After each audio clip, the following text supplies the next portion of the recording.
1. I'm Jason Powers. Thanks for joining us tonight. Kristen has the night off.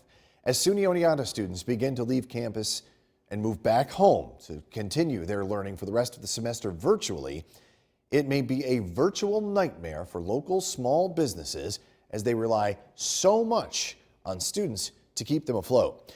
News Channel 2's Gary Liberatore joins us now in studio live with more on that. Gary, good evening. Well, good evening, Jason. One business owner we talked to today says Main Street actually looks more like a ghost town than a college town when the kids are not in town, and they say it's going to be a very long fall semester for most downtown business owners.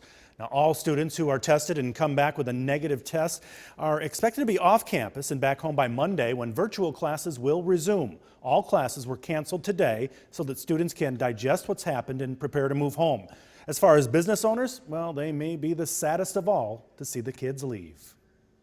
I actually run a business here on Main Street, and it's not been good for us. I think it's unfortunate both for the students and the community, and I think it could have been prevented.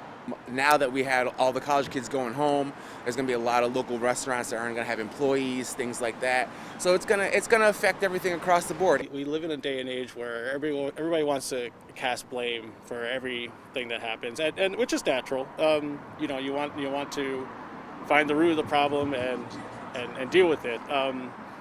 But it's a difficult situation. We're dealing with something we have not seen, definitely not in our generation or the previous few generations. Well, all these businesses like hurting right now. It's like you could be walking down the street in the middle of the night, 12 o'clock, 1 o'clock, and there's like nobody on the street, and it's scary.